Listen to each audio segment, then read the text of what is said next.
qu'ils le veuillent ou non, volontairement ou involontairement, consciemment ou inconsciemment.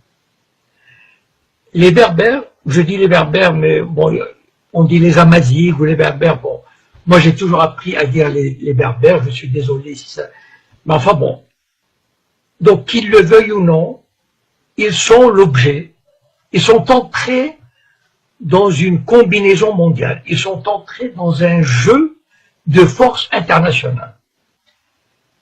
Il y a des forces étrangères, et je vais les citer, c'est le Mossad, en premier lieu le Mossad, avec des services secrets espagnols, français, mais en premier lieu le Mossad, qui a intérêt à semer le trouble, la discorde et la division. Et ça, on ne peut pas échapper à ça. Et je vais vous raconter une anecdote qui m'est arrivée il y a presque une douzaine d'années. À l'époque, je n'étais pas du tout connu. C'est-à-dire, il n'y avait pas Facebook, je faisais pas de conférences, et j'avais l'habitude de me glisser dans les réunions du Bnei Brit, par exemple. Le Bnei Brit, c'est la franc-maçonnerie juive mondiale.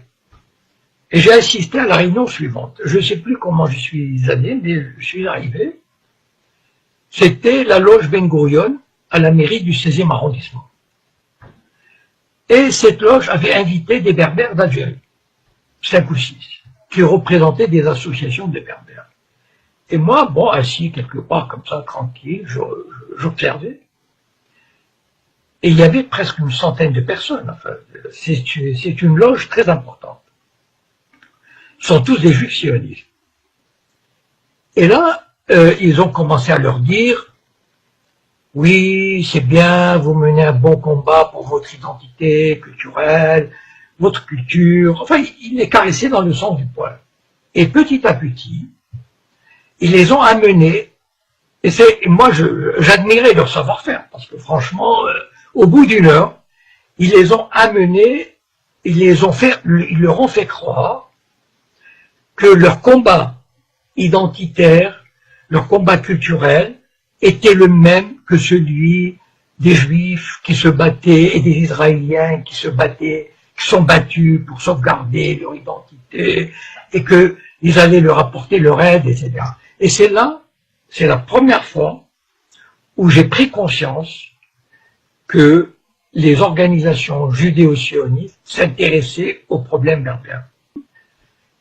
Et il est vrai, je voudrais dire juste ceci aux Berbères, juste qu'ils prennent conscience, voilà, de ce fait. Mais ayez juste à l'esprit ceci, qu'il y a des forces extérieures qui vous font miroiter des choses, voilà. C'est-à-dire, il y a des agents du Mossad qui vont voir des Amazighs, qui vont leur dire mais vos grands-parents étaient juifs, vous pouvez avoir une bourse pour Israël, en fait vous vous appelez pas je sais pas quoi, mais vous appelez Jacob ou Lévi, enfin je sais pas, voilà. Et ça marche pour certains. Petit à petit, ils sèment le trouble. Et certains Amazighs, certains Berbères pensent trouver un appui, pensent trouver, comment dire, une voie de sortie d'une exploitation ou d'un colonialisme qui se trouverait à Rabat ou à Alger. Moi, je voudrais juste, comment dire, j'ai pas du tout à vous dire comment il faut faire, de quelle manière il faut se battre, quelles sont les revendications que vous pouvez demander, etc. C'est pas mon rôle. Voilà, mon rôle, c'est, moi qui ai un peu d'expérience, qui ai une petite vision comme ça, de vous éclairer sur les dessous des cartes. Voilà, sur les tenants et les aboutissants. Ne vous faites jamais d'illusions sur le Mossad et sur les sionistes.